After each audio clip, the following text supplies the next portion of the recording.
Hello, I'm Josh Strife Hayes, and this is Strife Reads Writing Prompts. Today's prompt. When you were 12, you began seeing two lines on the ground in front of you, red and green. You followed the green line and became hugely successful in life, but now you're bored. Time to try the red line. The following story was written by Inorai, and I perform it with their kind permission. You know, I really couldn't say when I first saw the lines. I mean, sure, I know it was sometime around my tween years when I saw them for sure. I was 13 when I saw the brightly coloured lines cutting straight across the gravel parking lot, leading me back to my parents after I had gotten lost on that road trip. But before that, I really couldn't say. Maybe I had seen them before, mistaking them for pavement lines and supermarket markings.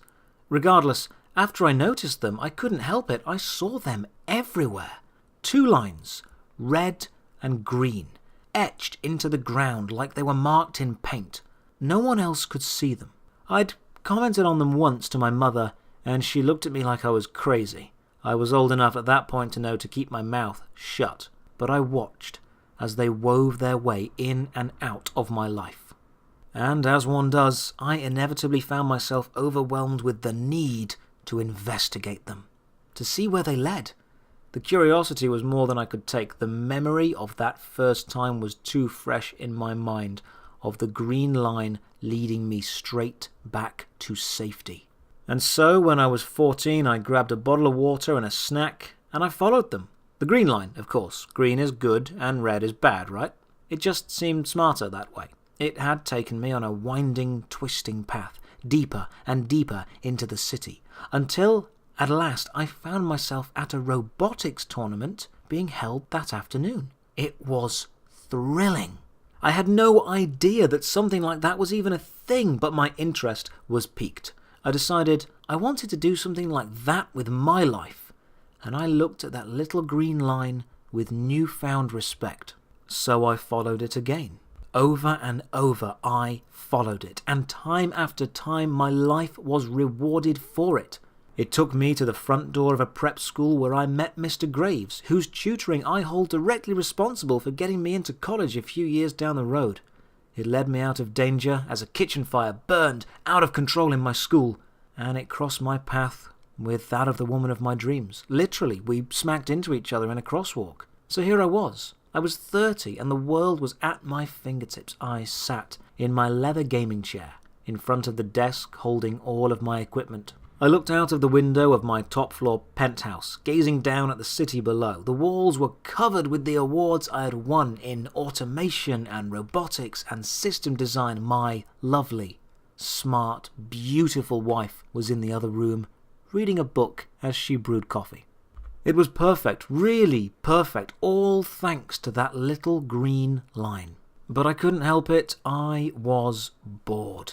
My whole adult life I'd relied on that invisible line to guide my steps. It hadn't bothered me when I was younger. I was just a kid and this line opened doors for me I didn't even know existed. I'd follow it without hesitation, trusting it to take my life wherever it needed to go. Now that I was older, now that I had time to stop and think about it, I wondered if this had all really been for the best.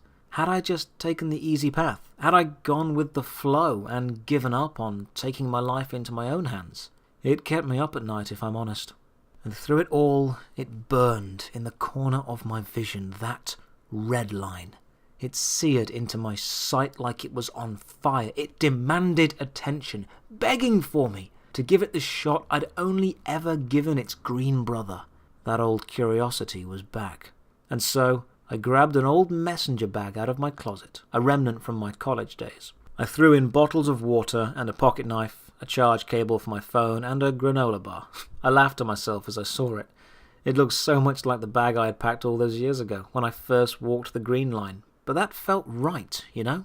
I slipped out the door with a quick goodbye to my wife. She accepted my excuses of taking a walk without hesitation, pressing a kiss to my cheek and wishing me a good day. I smiled to myself as I left the house. She was the best thing that the green line had ever gotten me. And then I stepped onto the red line. Once again it led me into the city deeper and deeper, but where the green line had taken me straight toward the centre of activity, leading me towards schools and conference centres, the red line seemed to be taking me right to the worst part of town. I flinched away from seedy glares, eyeing my bag and the make of my coat as I hurried onwards. I hoped this wasn't going to be the last mistake I ever made. The buildings around me loomed higher, the roads and streets giving way to narrow alleys. I was about to give up, to declare this a fool's errand and turn back. And then I heard her crying. Please, please, no, I swear I won't say anything. I don't have any money. I don't have anything. Please just let me go. I swear I won't ever. Shut it! The woman's voice was high, reedy with fear, and her tears threatened to overwhelm her words entirely. It stopped me in my tracks before I even had a chance to hear him speak. The voices were coming from ahead. The red line burned, inviting me onwards. Almost against my will, I found my feet moving forwards, and then I saw her. Huddled on the ground in a mass of scarf and hair, a man was in front of her, kneeling, with her purse torn open in front of him. He dug through it, tossing receipts and makeup cases aside carelessly as he looked for anything valuable.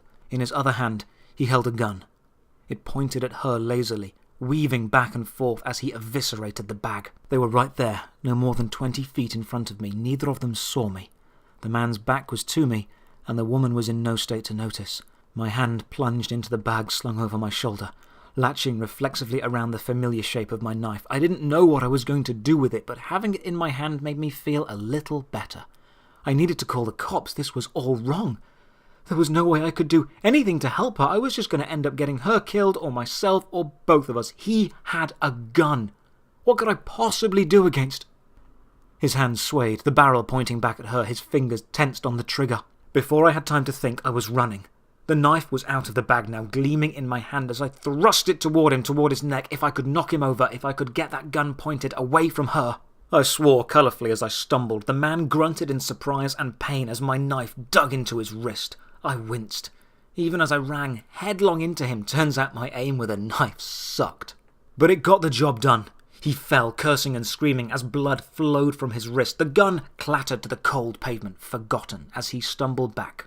His eyes were locked onto my knife. Through the mist of pain I could see in his expression. What the fuck? He cursed again, clutching his wrist. Dude, fuck off!